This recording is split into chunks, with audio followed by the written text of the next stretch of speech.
안녕하세요. 저는 진행을 맡은 아나운서 장하지입니다. 거친 파도처럼 출렁거리는 이 시장 속에서 어디로 가야 할지 모르시는 분들이 많으실 것 같습니다. 저희가 여러분들의 나침반이 되어드리겠습니다. 본 방송에서 제공하는 정보는 투자 판단을 위한 제안일 뿐 투자의 결정과 결과에 대한 책임은 투자자 개개인에 있음을 알려드립니다. 거친 파도처럼 출렁거리는 이 시장 속에서 여러분들의 나침반이 되어줄 우리 실력 좋은 선장님 바로 모셔보도록 하겠습니다. 비트코인과 가장 잘 어울리는 남자, 불장만큼이나 뜨거운 열정을 가지고 계신 분이죠. 바로 퍼즈 대표님 모셔보도록 하겠습니다. 전문가님 안녕하세요. 네, 안녕하세요. 퍼즈입니다. 그렇다면 오늘 어떤 유익한 강의를 들고 왔는지 한번 만나보도록 하겠습니다. 오늘 저희가 배울 내용은 어떤 거예요? 오늘은 이제 볼린저 밴드에 대해서 갖고 왔는데 어찌 보면은 볼린저 밴드나 뭐 매매 기법이나 뭐 이런 거에 관해서 더 관심을 가지실 수도 있는데 제가 단언하건대 이 전에 했던 강의들이 훨씬 더 중요합니다. 훨씬 더 중요해요. 네. 그래서 이제 오늘부터 하는 건 불장 대비 강의는 아니에요. 불장 대비 강의는 이제 지난번 강의로 끝났고, 네. 근데 지난번 강의가 지금 이 강의보다 훨씬 중요합니다. 이게 좀 뜬금없을 수도 있잖아요. 왜냐면 새로운 거 하는데 오늘 건 안 중요하고 지난번 게 더 중요하다라고 말씀드리는 게 이상할 수도 있는데 실제로 그런 걸 어떡합니까? 그 지난번 강의를 안 보셨던 분들은 그 강의를 반드시 보셔야 됩니다. 네. 아시겠죠? 그거를 보지 않는다면 제가 백날 알려드려도 결국 사고 싶을 때 못 사요. 아시겠죠? 요거 참고하시고 오늘은 그 볼린저 밴드, 그러니까 제가 분석할 때 자주 쓰는 틀이에요. 네. 보조지표에서는 볼린저 밴드를 주로 쓰는 것 같고 너무 자주 쓰는 걸 제가 알고 있거든요. 그래가지고 볼린저 밴드가 얼마나 좋으면 저렇게 자주 쓰시지 이랬는데 오늘 그 궁금증이 해결이 될 것 같습니다.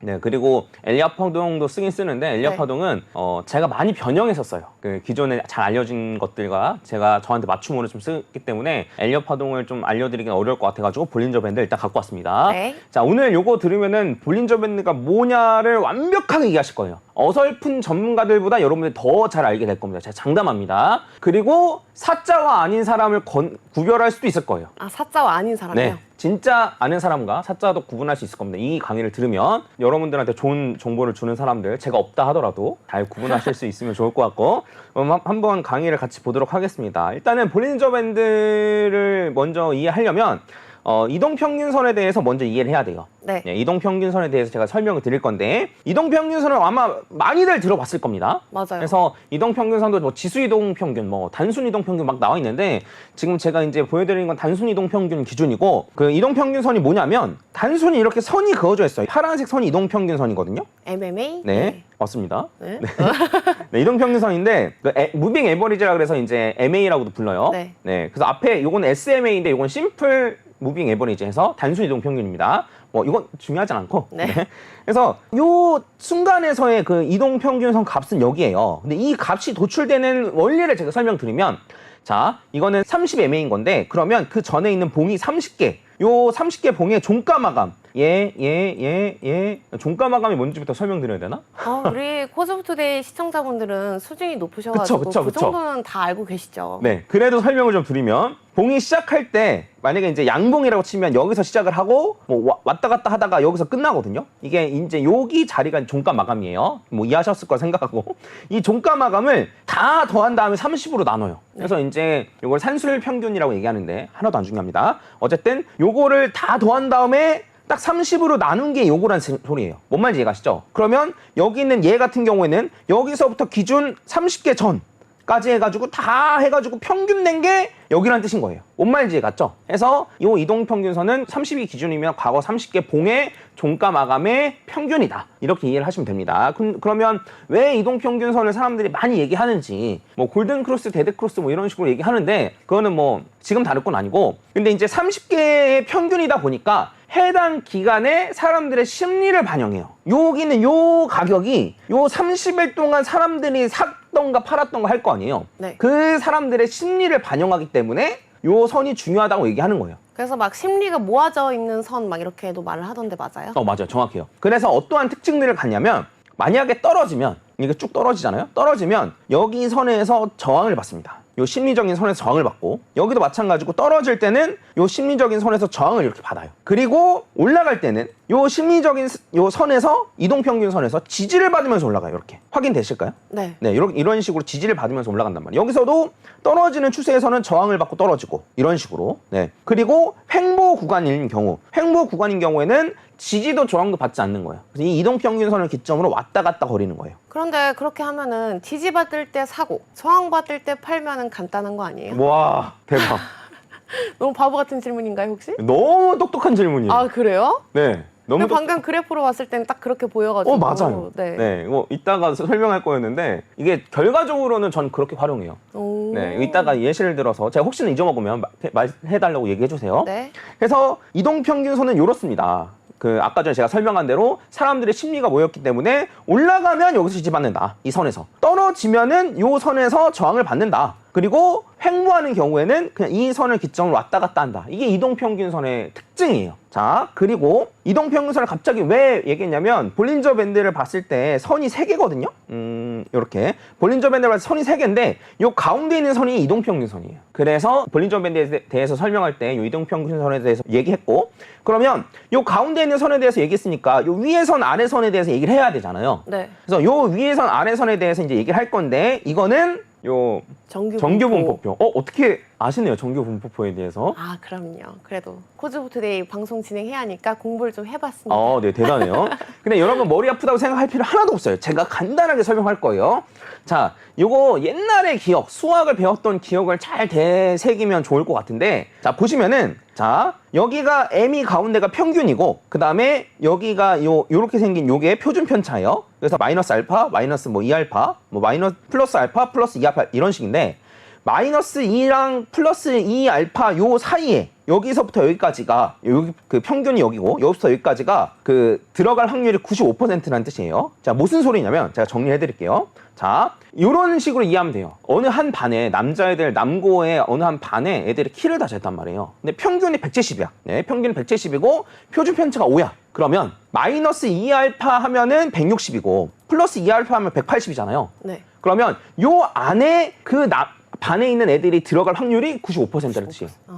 네, 물론 이게 정확한 표현은 아니고 30명 중에 무작위로 뽑았을 때 요 안에 속해 있을 확률인 건데 정확히 말하면 조금 다른데 그거 필요 없어요. 그래도 네. 확률이 95%라는 뜻이죠. 맞아요. 네, 그걸 정확하게 이해하면 되고, 근데 정확히는 95%가 아니고 95.4예요. 그리고 95%를 정확히 맞추려면 마이너스 1.96 뭐 이렇게 해야 되는데 그냥 마이너스 2 플러스 2 정도면은 95%라고 이해하면 됩니다. 뭔 말인지 이해 갔죠? 네. 네. 그럼 다음에 요 볼린저 밴드를 이해하면 되는데 뭐냐면 아까 전에 봤던 요 표예요. 얘를 요렇게 뒤집어요. 요렇게 세워요. 이렇게 세우면 요렇게 생겼을 거 아니에요. 그쵸? 네. 얘를 그대로 갖다 붙여요. 그러면 요 가운데 있는 평균이 요 이동평균선 가운데 선이고, 그 다음에 마이너스 2 표준 편차가 요 아래 선이고 플러스 2 표준 편차가 요 위에 선인 거예요. 요걸 그대로 갖다 붙이면 돼요. 그래서 그렇게 쭉쭉쭉쭉쭉 이렇게 나가서 그래프가 완성이 되는 거예요? 맞아요. 네. 그래서 요 특징을 그대로 가진다. 뭐냐면, 자, 종가 마감 기준으로 요 상단선 바깥에서 종가 마감 되거나 하단선 바깥에서 종가 마감될 확률이 5%가 안 돼요. 그러니까 요 안에서 종가 마감될 확률이 95%라는 거예요. 아까 전에 우리 배웠잖아요. 그렇죠? 여기서부터 여기 안에 있을 확률이 95%니까 요 봉도 마찬가지로 종가 마감 기준으로 요 위에 선이랑 요 아래 선에서 종가 마감될 확률이 95%다.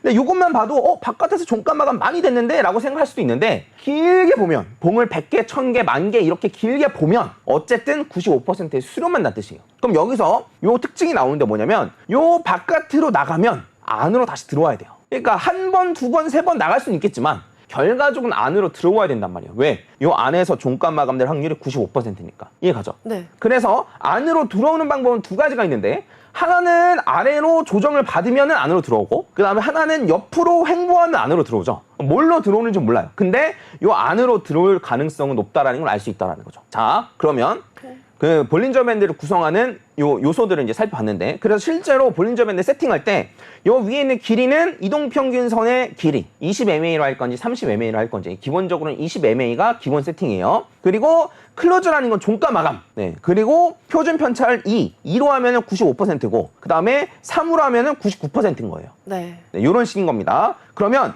요 특징들을 합칠 거예요. 자, 자, 우리 아까 전에 이동평균선의 특징이랑 표준편차의 특징을 배웠잖아요. 그거 두 개를 합칠 거예요. 그럼 어떤 식으로 되냐면 상승 추세일 때는 자, 이동평균선의 특징 상승 추세일 때는 이동평균선에서 지지받으면서 올라간다. 기억나죠? 아, 이평선에서 지지받고. 네. 요 중심선이 이평선이니까 네. 이평선이 지지받으면서 올라가는 거예요. 그리고 요 위에 있는 요 상단선, 볼린저 밴드 상단선의 특징은 뭐냐면 요 바깥으로 나가면 안으로 들어온다. 요 바깥으로 나가면 들어오고, 요 바깥으로 나가면 들어오고, 요 바깥으로 나가면 들어온다. 95%의 확률로. 네, 그렇죠. 그러니까 요 안에서 종가 마감되는 게 95%여야 되니까 네. 들어온다. 예, 그럼 그 두 개를 합치면 상승 추세일 때는 중심선이랑 상단선이랑 왔다 갔다 거리면서 올라간다. 이 특징 두 개를 합친 거예요. 이해 갔죠? 네. 그래서 상승 추세일 때는 요 중심선이랑 상단선이랑 왔다 갔다 하면서 올라간다. 요게 진짜 볼린저 밴드로 봤을 때 상승 추세인 거고, 그다음에 반대로 하락 추세일 때는 중심선이랑 하단선이랑 왔다 갔다 하면서 떨어진다. 네. 이것도 마찬가지로. 왜냐하면 하락 추세일 때는 요 이동평균선에서 맞고 떨어지고 하고, 그다음에 요 바깥에서 종가 마감되면 안으로 들어오고, 바깥에서 종가 마감되면 안으로 들어오고, 얘도 안으로 들어오고, 얘도 안으로 들어오고 이런 식이잖아요. 그럼 상승 추세 때는 볼린저 밴드 상단에 맞았을 때 다시 매도를 했다가 이평선에 닿았을 때 다시 매수를 했다가 또 다시 했다가 또 이렇게 하면 되는 거 아니에요? 하락 추세 때는 반대로 하면 되는 거고. 그러니까 말씀하신 걸 종합하면, 네. 그러니까 여기에서 샀다가 요런 이평선에 닿았을 때 샀다가, 네. 그런 다음에 상승 추세에서 여기에서 판단 소리죠. 네. 그리고 다시 또 이평선에 그럼 맞으면- 여기서 다시 샀다가 여기서 판단 소리죠. 맞아요. 그러면 그 비트코인은 이만큼 상승하는데 이만큼 먹고 이만큼 수익 가져가고 말겠다는 소리죠. 아, 추세를 전부 다 먹지 네, 못하는 거군요. 맞아요. 아. 네, 그러니까 상단선을 터치할 때 팔면 안 돼요. 왜냐면 상승 추세일 때는 요걸 뚫고 올라가거든요. 네네. 그래서 여기서 팔면 낭패가 되는 거예요. 이만큼을 수익을 가져가지 못하는 거예요. 네, 그래서 이러한 문제점들이 있다. 이해 갔나요 혹시? 네. 그리고 이제 횡보 추세 같은 경우에는 아까 말했듯이 중심선을 기점으로 왔다 갔다 거린다 그랬죠. 횡보 추세는. 네. 그리고 위로 나가면 아래로 들어오고, 아래 바깥으로 나가면 안으로 들어오고, 이런 식으로 요 두 개를 합치니까 횡보 추세일 때는 중심선을 기점으로 하단, 상단, 하단, 상단 이런 식으로 왔다 갔다 하면서 움직인다. 요거가 이제 볼린저 밴드로 봤을 때 횡보 추세라고 보면 될 것 같습니다. 그 횡보 추세는 좀 상승장이랑 하락장이랑 좀 맞지 않긴 하네요. 이평선을 계속 뚫고 왔다 갔다만 하는 거네요. 네, 그쵸. 그럴 때는 그러면은 횡보할 땐 매매를 어떻게 해줘야 해요? 횡보할 때는 네. 매매를 안 하는 게 제일 좋죠. 우문현답인가요? 근데 질문을 잘했는데, 네. 자, 횡보할 때는 보면 알겠지만 요것만 딱 떨어뜨려 놓고 본다라고 생각하면 네. 여기서 사가지고 여기서 팔고, 여기서 사가지고 여기서 팔고, 여기서 사가지고 여기서 팔면 되겠네 라고 말하는 사람들이 간혹 있어요. 맞아요. 제가 봤을 때도 뭔가 그러면 단순하고 그게 또 뭐 틀리더라도 어쨌든 몇 번의 확률로만 제가 맞으면 되는 거잖아요. 그렇게 하면은 심플한 거 아니에요? 근데 그렇게 하면은 네. 아까 말했던 요 상승 추세를 다 놓쳐요. 요런 상승 추세. 그러니까 여기서 사가지고 여기서 팔았어. 그런 다음에 아직 살 기회도 안 왔고, 그러면 여기서부터 여기까지 상승을 다 놓치는 거잖아요. 그러면 전문가님이 봤을 때는 볼린저 밴드는 단기 투자보다는 장기 투자할 때 좀 그게 맞다고 생각하시는 거예요? 단기 투자에 써도 되죠. 단기에도 맞고. 예. 근데 단기를 보면은 좀 추세를 못 먹는다고 하셨잖아요. 그런 게 아니고 네. 상승 추세일 때만 매매를 하는 거죠. 횡보일 때는 가만 냅두고. 그거에 대해서 이제 언제 사고 언제 파는지에 대해서는 뭐 이따가 조금 더 다루긴 할 텐데, 네. 그래서 아까 전에 이제 횡보 추세에 관해서 얘기했는데, 여기서 볼린저 밴드 보시죠, 요 아래서 사가지고 위에서 팝니다 라고만 말하는 사람이 있다면 공부를 덜 한 사람이에요. 네, 그럴 수밖에 없어요. 왜냐하면 어쨌든 상승 추세, 하락 추세, 횡보 추세가 있는데 그중에 횡보 추세에만 먹히는 걸 알려주면 무슨 소용이에요. 그리고 실제로 그런 식으로 매매를 하다 보면은 여기서 조금 수익 가고 조금 수익 가져가고, 만약에 이렇게 치솟아 오르면은 이 수익을 아예 못 가져가는데, 네, 그런 식으로 되기 때문에 요것만 알려주는 사람이 만약에 있다라면 이게 얼마나 그럴싸해 보여요. 이런 지표가 있으니까 여기 사서 여기서 팔고, 여기 사서 여기서 팔고, 이런 식으로 얼마나 그럴듯해 보입니까? 근데 실제로는 이렇게 매매하면 큰 수익을 가져가지 못할 가능성이 높다. 그래서 요것만 알려준 사람이 있다면 조금 의심해 보셔라. 그 사람이 제대로 된 사람인지 조금 의심해 보셨으면 좋겠고, 그리고 어쨌든 그 볼린저 밴드 같은 경우는 저는 추세를 파악하는데 주로 사용한다. 하락 추세, 상승 추세, 횡보 추세, 이런 추세를 보는데 주로 활용한다라고 보시면 되고, 자, 그러면 이제 제가 어떻게 활용하는지에 대해서 한번 말씀드릴게요. 자, 만약에 제가 매수를 하고 싶어요. 매수를 하고 싶은데 언제 매수를 하냐면 여기 있는 요 바닥을 제가 잡는 게 아닌 거예요. 여기서 바닥에서 사고 싶지만 바닥을 잡지 않고 그 다음에 요렇게 상단선을 찍고 나서 여기 중심선까지 갔을 때 이때 사는 거예요. 이때 사는 거예요. 안 그러면 뭐 한 번 더 고점 돌파할 때, 고점 돌파하고 중심선까지 왔을 때 이때 사는 거예요. 그러고 나서 만약에 뚫고 떨어지면 손절을 하고 이런 식으로. 아, 그럼 손절 라인을 정해놓고 이평선에서 닿았을 때 추세 올라갔을 때 그때 매매를 하신다는 거죠? 맞아요. 근데 그 이평선 같은 경우에는 퍼즈님은 그럼 20일 이평선을 쓰시나요? 아니면 30일을 쓰시나요? 그거 조금만 이따가 다룰게요. 예. 네. 제가 너무 빠른가요? 네. 그리고 이제 손절할 때도 마찬가지예요. 네. 자, 손절할 때도 만약에 요걸 뚫고 떨어지니까 난 손절하겠어 라고 할 때 그냥 손절하지 않고 떨어진 다음에 하단선 터치한 다음에 이런 식으로 터치한 다음에 중심선 근처까지 가면 그때 손절해요. 왜요? 하락장이니까? 자, 왜냐면 어차피 이 봉 마감을 보고 하는 거잖아요. 네. 봉 마감을 보고 하는데 봉 마감이 어쨌든 여기란 말이에요. 네. 네. 그리고 요 봉 마감에 페이크만 주고 다시 요 위로 올라올 수도 있잖아요. 그러니까요. 추세가 바뀔 수도 있는 거잖아요. 네. 그래서 굳이 그리고 뭐 요렇게 어디까지 떨어질지 알 수도 없고. 네. 근데 확실한 건 뭐냐면 중심선 근처까지 반등한단 말이에요. 요거 같은 경우에는 사실 뭐 근처까지 갔다고만 볼 수 있는데 웬만하면 요 중심선까지 올라오거든요. 네. 그래서 손절을 할 때도 요 중심선까지 올라갈 때 손절을 하는 거예요. 저는 이런 식으로. 왜냐면 후행성으로 매매를 하는 겁니다. 추세가 아예 꺾였다고 판단했을 때. 그리고 만약에 뚫고 올라가잖아요. 그러면 요 상단선 터치하고 중심선까지 왔을 때 이때 매수하는 거예요, 또. 네. 그러면 너무 고점과 바닥을 잡으려고 하지 않고 상승 추세 직전 혹은 하락 추세 직전에 잘 빠져나오거나 매수를 들어갈 수 있는 거죠. 좀 안정적으로 포트폴리오를 하시는 거네요. 네, 그러면? 그렇죠. 네. 저는 약간 반대로 왠지 고점에서 팔고 싶어가지고 저렇게 못하긴 할 것 같아요. 맞아요. 아무도 못해요. 사실 뭐 저점에 잡고 고점에 하는 거 아무도 못하기 때문에. 네. 그래서 손절할 때도 막 사람들이 계획하고 손절하는 경우 거의 없잖아요. 이렇게 떨어지는데 어떡하지? 어떡하지? 하다가 그냥 이런 하락 맞는 거거든요. 그럼 퍼즈님은 손절 라인 잡을 때 퍼센테이지로 안 잡고 그냥 저 지표를 보고 잡으시는 거네요? 네, 퍼센테이지로 전 하지 않고, 그러니까 제가 이제 이거 손절해야겠다라고 판단을 하는, 혹은 현금화를 좀 더 많이 해야겠다. 저는 단타를 많이 안 하기 때문에 손절은 사실 의미가 없긴 한데, 어쨌든 현금화를 좀 더 많이 해야겠다라는 기준이 쓰면은 볼린저 밴드 하단선 터치한 다음에 올라오면 그때 현금화를 시킵니다. 그런 식으로. 네. 그리고 사야겠다 마음 먹을 때도, 사야겠다 마음 먹을 때도, 여기 이런 정도 부근에서 이제 하락 추세 뚫렸으니까 사야겠다라고 마음 먹었을 때도 이렇게 올라갈 때 불타기를 하지 않는다는 거예요. 떨어졌을 때 중심선 왔을 때 산다는 거예요. 오, 잘 기다리시나 봐요, 그런 네. 마음을? 그런 다음에 중심선 뚫고 떨어지면 그러면 그때가 손절하고. 왜냐하면 요 위에서 사게 되면은 요 아래까지 갔을 때 손절하면 너무 손실 라인이 크니까. 그래서 중심선 근처에서 사고 요 아래까지 떨어질 때 팔고. 근데 그러다가 버스가 떠나버려가지고 추세가 터져서 위로 가면은 못 사는 거잖아요. 그래서 이제 분할로 사는 거죠. 아, 볼린저 밴드로 봤을 때는 이런 기준. 네. 근데 다른 걸로 봤을 때는 다른 기준이 있겠죠. 여러 가지 매매 네네네. 기법이 있으시니까. 네네네. 아. 그래서 볼린저 밴드는 이런 식으로 활용하고, 그 다음에 추가적으로 이런 식으로 활용하는 경우도 있어요. 뭐냐면 상승 추세 있을 때는 롱만 잡는 거예요.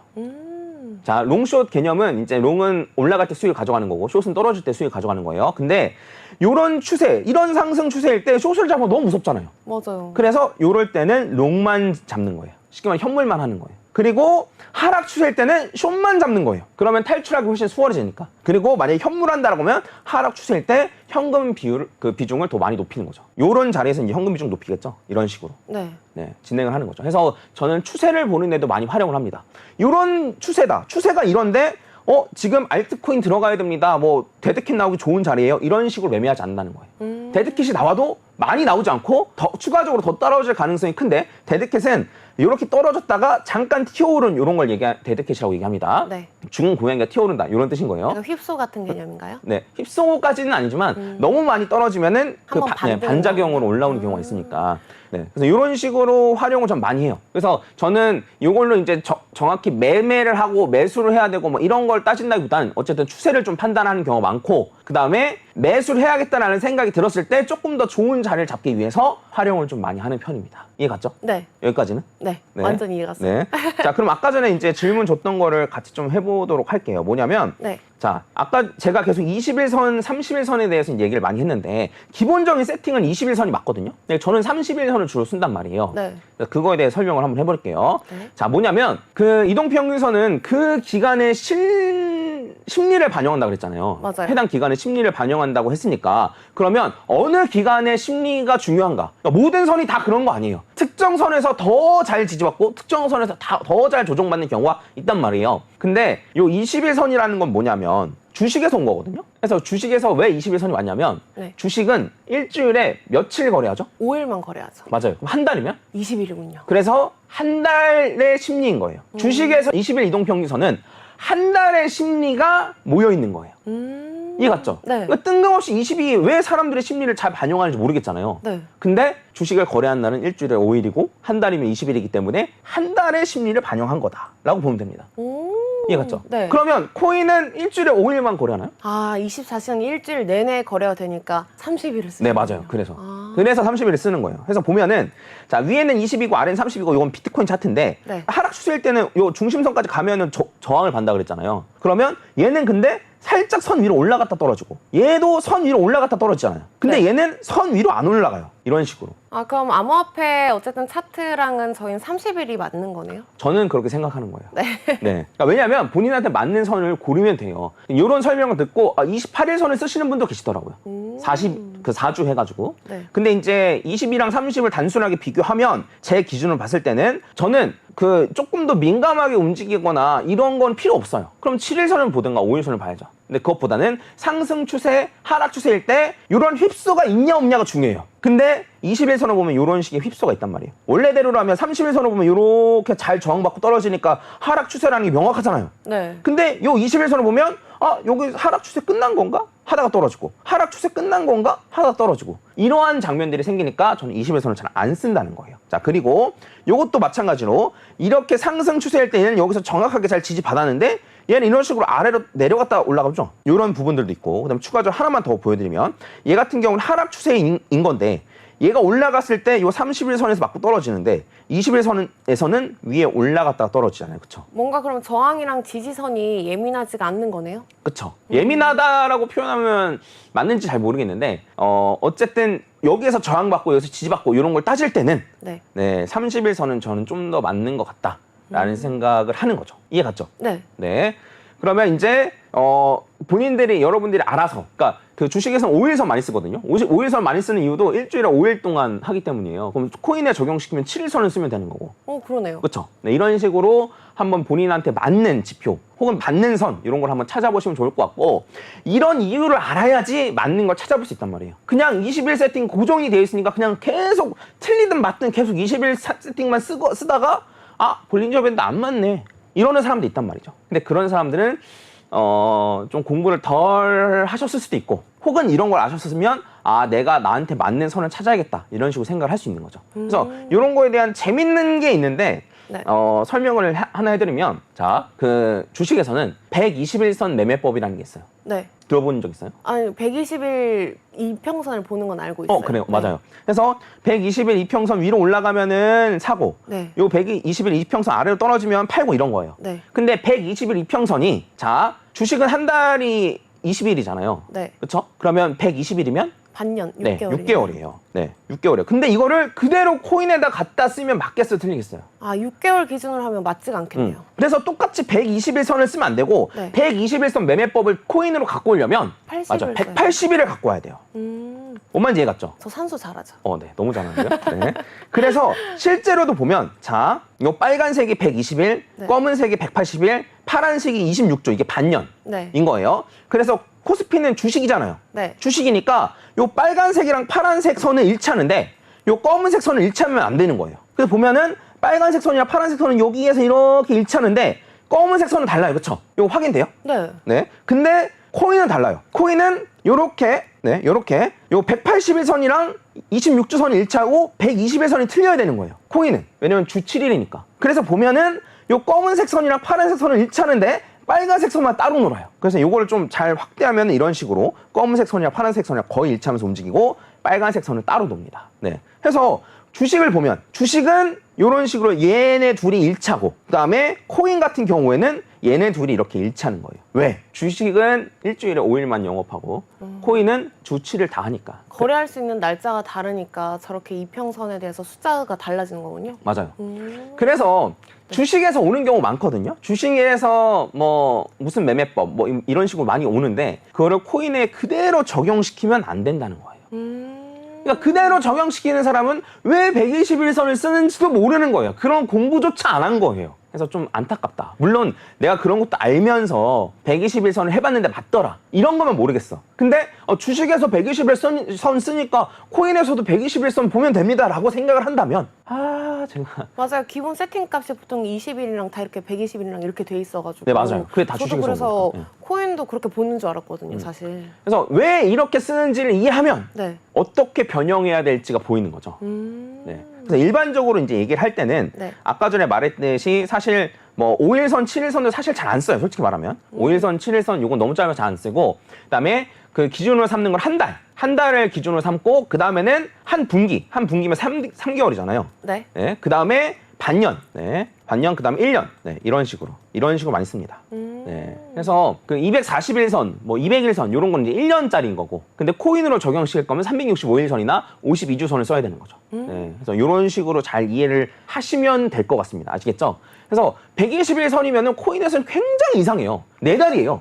그렇죠? 그럼 분기도 아니고 반기도 아니고 도대체 이상한 그 숫자란 말이에요. 그래서 차라리 코인에 적용시키려면 90일선을 쓰거나 안 그럼 180일선을 쓰거나 이런 식으로 해야지 조금 더 무조건 맞다가 아니고 조금 더 적절한 자리에서 조정을 받고 정확도가 조금 정확해져요. 네, 맞죠. 네. 그래서 떨어지게 되면 그 선에서 저항을 받고 올라가게 되면 그 선에서 지지를 받고 이런 식으로 올라간다는 뜻이에요. 어쨌든 이평선을 저항이랑 지지를 볼 때 쓰려고 하는 거니까. 네, 맞 정확해요. 네, 이해하셨을 거라 생각해요. 네. 그래서 이거를 조금만 공부해 보면 훨씬 더 활용하기 훨씬 수월할 텐데 제대로 공부 안 해보고 쓰는 사람들은 이런 걸 잘 모르죠. 그래서 이런 것들을 보시고 제대로 공부했는지 아닌지 이런 사람들을 조금 걸러내셨으면 좋겠고 네, 그러니까 여러분들 지금 얼마나 좋습니까? 제가 이런 강의 내용 다 알려주고 이거 얼마나 좋아요. 요새 세상이 너무 좋아져서 알고자 하면은 진짜 정보를 알려주는 사람 많아요. 근데 제가 그 불장 대비 강의 얘기할 때도 제가 말씀드렸던가 S급을 구분하려면 본인이 A급은 돼야 돼요.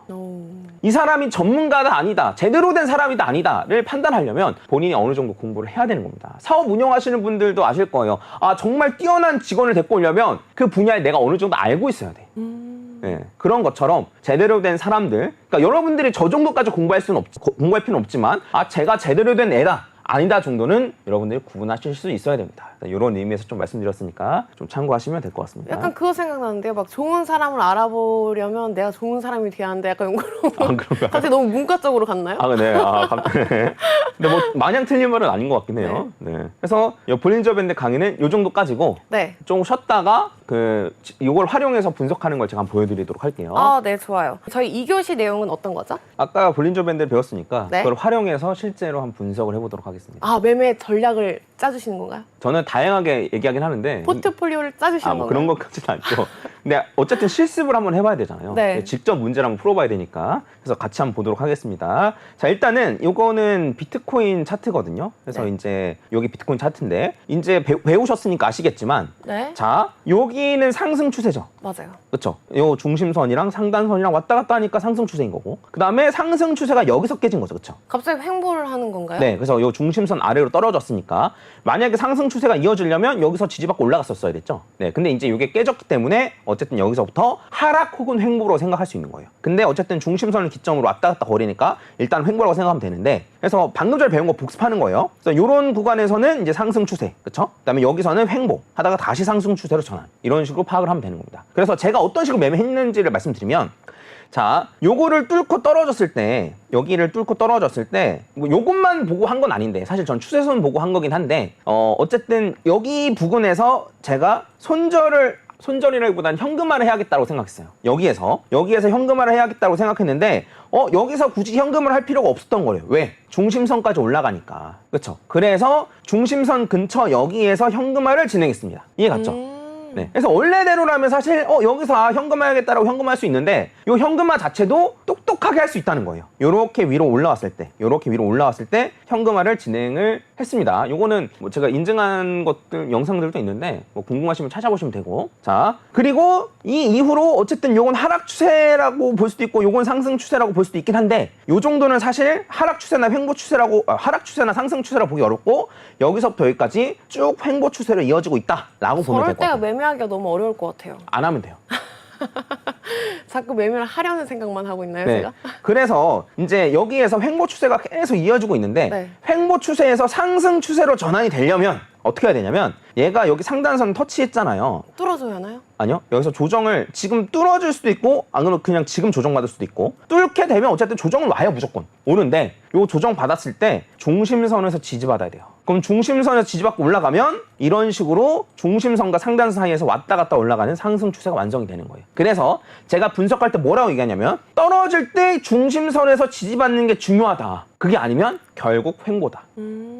이렇게 얘기가 되는 거예요. 그러면 횡보라고 한다면 굳이 매매를 적극적으로 할 필요는 없고 많이 베팅할 필요는 없고 그 다음에 만약에 매수 자리를 굳이 잡고 싶다면 중심선 근처에 왔을 때 매수를 잡는 거죠. 그러고 나서 만약에 떨어진다라고 하면 하단선 터치하고 반등했을 때 손절을 하는 거죠. 혹은 현금화하고. 그래서 간단하게 예시를 들어 설명해드리면 예를 들면 이렇게 올라갔다가 떨어졌잖아요. 이렇게 떨어졌잖아요. 그러면 매수를 하고 싶으면 이 자리에서 매수를 하는 거예요. 근데 그러나 떨어졌어. 떨어졌으면 이런 데서 손절하나요? 아니에요. 중심선까지 올라오니까 중심선까지 왔을 때 현금하는 거예요. 이런 식으로. 네. 근데 어쨌든 횡보이기 때문에 요 구간에서는 꾸준히 이럴 수밖에 없고 볼린저 밴드 리스크를 좀 줄이자는 건가요? 네, 그렇죠. 손절하더라도 조금만 손절하고 그 다음에 사더라도 조금 더 낮은 가격에 사고 이런 식으로 하자는 거죠. 그래서 만약에 매수할 생각이 있다라고 한다면 중심선 근처에서 샀다가 만약에 뚫고 떨어지면 어쨌든 횡보 구간이니까 그리고 하락 추세로 전환이 된다 하더라도 어쨌든 중심선 근처까지 가니까 그럼 중심선 근처에서 현금화하고 이런 식으로 진행을 하는 거고 만약에 중심선에서 지지받고 올라간다고 치면은 여기에서 잘 잡은 걸로 수익 가져가면 되고 이런 식으로 진행하는 겁니다. 만약에 내가 단타를 할 게 아니고 좀 중장기적으로 본다라고 생각을 하면은 네. 그래서 이제 제가 불장 대비 강의를 했던 거잖아요. 비트코인이 어쨌든 올라갈 거라는 걸 알고 있고 지금 옆으로 횡보하면서 조정을 받고 있는 상황이다 라고 한다면 중장기적으로는 볼린저 밴드 아래에 있을 때 모아나가면 되는 거죠. 이런 식으로. 이런 자리 있을 때만 살 거야. 계속해서 분할 매수를 해주는 거예요. 네네네. 이런 것도 좋은 방법이죠. 네, 그래서 한번 이런 걸 참고하시면 좋을 것 같고 그 다음에 이제 제가 또 보여드리고 싶은 건 뭐냐면 주봉으로 봤을 때 그러니까 네. 52주 이동평균선이 있어요. 그러니까 비트코인에서 52주 이동평균선을 저는 꽤 신뢰하는 지표인데 보면은 얘는 횡보가 없어요. 자, 요렇게 중심선이랑 요 위에 상단선이 왔다 갔다 하면서 올라가는 요 상승 추세고 그 다음에 여기서부터 여기까지는 하락 추세고 그쵸? 그 다음에 요 다음부터 여기도 횡보 추세는 따로 없고 중심선이랑 요 상단선이 왔다 갔다 하면서 올라가는 상승 추세고 그리고 여기에서 어쨌든 한 번 요 예외가 하나 있는데 요때는 코로나 때 아, 네. 블랙스완이었네요, 그냥. 네. 요때를 제외하고 나서는 횡보가 없어요. 그래서 요때만 제외하면은 52주 이동선 또 그렇게 올라왔어? 그러면 상승장. 진짜 저 때밖에 없어요? 네. 오. 비트코인 역대를 봤을 때 완전 초반에 하나 있긴 있는데 완전 초반에 공룡 나올 때? 완전 초반에 요만큼 네. 네, 요만큼을 제외하면 없단 말이에요. 그러면 요번에는 어떻냐 지금은 어떻냐를 살펴보면은 지금도 요때 52주 이동평균선을 뚫고 올라와서 지금 지지를 받고 있네요. 그렇죠? 왜 여기서 지지 받는지는 잘 모르겠어요. 왜 모를까? 당연히 알죠. 이게 그러니까요. 52주선은 1년 선이니까 그래서 1년의 심리가 모인 선이니까 당연히 여기까지 떨어지면 지지받을 가능성이 높죠. 예. 근데 물론 뭐 이거가 뚫린다고 하면은 어쨌든 코로나 때처럼 이런 식으로 뭐 한 번 정도 페이크를 주는 거의 가능성이 높긴 한데 근데 어쨌든 요 선만 좀 지켜주면 장기적으로 봤을 때는 큰 문제가 없지 않을까. 그리고 제가 굉장히 신뢰하는 선이기도 합니다. 네, 요거를 좀 참고하시면 좋을 것 같아요. 그래서 만약에 내가 비트코인 투자하고 싶어. 그러면 요거 뚫고 올라오면 그때부터 사는 거예요. 예를 들면. 그리고 요걸 뚫고 떨어지면은 그때부터 현금화를 좀 하고. 얘도 마찬가지로 뚫고 떨어진 다음에 중심선까지 반등을 하죠. 이런 식으로. 네, 근데 이런 걸 알아도 매매에 적용하기는 좀 쉽지 않습니다. 네, 적용하기 쉽지 않은데 뭔가 이렇게 듣기만 하면은 사실 너무 성투할 것 같은 느낌이 들거든요. 갑자기 수업 들으니까 막 자신감 올라오려고 하는데 52주만 보고 볼린저 보고 이평선 보면 매매 잘할 수 있을 것 같은데 저는 왜 그럴까요? 그 이유를 제가 알려드릴게요. 네. 네. 한번 같이 볼게요. 네. 자, 보면은, 요렇게만 보면은, 요거 로그 차트입니다. 그러면 네 말대로 중심선 뚫고 올라왔을 때 산 다음에 중심선 뚫고 떨어졌을 때 이때 팔면 되지 않나? 라는 생각을 한단 말이죠. 그런 생각 드신 거죠? 맞아요. 근데 보면은, 자, 요렇게만 보면은, 여기서부터 여기까지 수익이네? 완전 진짜 좋다라고 생각할 수 있는데, 자, 고점 대비해서 살펴보면 요 중심선까지의 요 가격이 종가 마감 기준으로 떨어져야 되니까 40%가 마이너스예요. 아, 저 폭이 꽤 크군요. 자, 그럼 여기서부터 샀다라고 치면은 여기서부터 여기까지 여기 중심선 찼을 때부터 이 고점까지 수익률은 680%인데, 그러니까 700%니까 그럼 1억으로 샀으면은 8억이 된 거예요. 8억으로 다 됐다가 다시 한 5억 정도 됐을 때 전부 다 현금하고 빠져나올 수 있냐. 그러니까 1억에서 5억 된 거니까 잘 벌었지. 좋지. 그렇게 생각하면 되는데 근데 8억이 내 돈이었는데 5억이 됐다? 그럼 그걸 빠져나올 수 있을까요? 없죠. 사람 심리가 그게 쉽지가 네, 않잖아요. 맞아요. 쉽지 않아요. 저도 그랬어요. 그러니까 그래서 저도 말씀드리지만 저도 힘들어요. 이거 진짜 어려워요. 저럴 때일수록 그럼 손절 라인을 좀 잘 잡아줘야 하는 거 아니에요? 뭐 그럴 수도 있고 아니면은 이렇게 하락할 때 좀 덜 하락하는 비트코인 위주로 구성해 놓는다던가. 아, 네. 적립식 매수. 뭐 그런 식으로 해도 괜찮고. 네. 네. 해서 이런 식으로 좀 활용할 수 있다. 근데 이게 여러분 제가 잘한다고 이거 알려드리는 거 아니에요. 저도 막상 이 닥쳐왔을 때 쉽지 않고 저도 지난번 불장에서는 만족스럽지 못했어요. 솔직히 말씀드려요. 매매 자체가 만족스럽지 못했는데 그렇다고 만족스럽지 못했다고 우리 다 포기할 거예요? 아니잖아요. 이번 불장에는 잘 해나가야 되잖아요. 그래서 그러한 의미로서 제가 말씀드리는 거니까 저랑 같이 잘 해나가자 이거죠. 저랑 같이 네, 잘 해나가. 그러니까 네, 아무튼 뭐 그런 뜻이에요. 네. 네, 그래서 저 잘 팔로우 해주시면은 좀 좋지 않을까라는 생각이 좀 들고 시간이 많이 남진 않았는데 필수적인 거를 좀 보면은 네. 재미있는 게 있는데 요 주식 관심 있으신 분들도 계시려나? 그럼요. 네, 뭐 있겠죠 당연히. 네. 제가 괜한 걸 물었네요. 네. 근데 보면은 그 나스닥 같은 경우에도 최근 보면은 20일 이동평균선보다 30일 이동평균선이 더 잘 맞아요. 오. 보면은 이게 20일 이동평균선인데 20일 이동평균선은 계속 요 아래로 내려오는 것들이 있죠 이렇게. 왜 그러죠? 나스닥도 주말엔 안 하잖아요. 그리고 보면은 30일 이동평균선 하면은 잘 지키면서 올라가죠. 그렇죠? 이게 제가 생각하기에는 요새는 나스닥 선물도 많이 하고, 네, 그 선물 같은 경우에는 주말에도 매수 매도를 할 수가 있거든요. 네, 그래서 그러한 이유들 때문에 점점 30일 이동평균선에 더 맞춰져 가는 게 아닐까라는 생각을 간단하게 하기도 하고, 그 다음에 이거 마지막으로 말씀드리는 건데, 네. 이거는 주봉이에요. 주봉 52주 이동평균선 나스닥입니다. 해서 얘 같은 경우에는 요 주봉 52주 이동평균선 요 하단선을 찍었을 때가 나스닥 사는 절호의 기회예요. 그렇죠? 요럴 때 뭐 여기서도 찍긴 했지만 이런 식으로 이제 분할로 매수한다고 생각하거나 그럼 요럴 때 산다고 생각하면 절호의 기회. 그리고 요런 데 샀었어도 무조건 탈출 가능한 그런 자리입니다. 그래서 저도 요런 자리를 잘 노려가지고 코인에서 포트폴리오 분배를 시킬 겁니다. 그래서 요것도 참고하시면 좋을 것 같아요. 앞으로도 저희 다 알려주시길 바랄게요. 네, 이렇게 아쉽게도 우리 퍼즈님과 준비한 시간은 여기까지입니다. 여러분, 공포에 사서 환희에 팔으라는 말이 있었죠. 여러분이 곧 다가오는 불장의 환희에 포즈부투데이가 함께 있었으면 좋겠습니다. 그렇다면 저희는 오늘 여기서 마무리 짓겠습니다. 오늘 시청해주신 여러분 너무 고맙습니다. 본 방송에서 제공하는 정보는 투자 판단을 위한 조언일 뿐 투자의 결정과 결과에 대한 책임은 투자자 개개인에 있다는 점 참고 부탁드립니다. 그렇다면 저희는 내일 다시 이 시간에 또 찾아오도록 하겠습니다. 여러분 오늘도 성투하세요.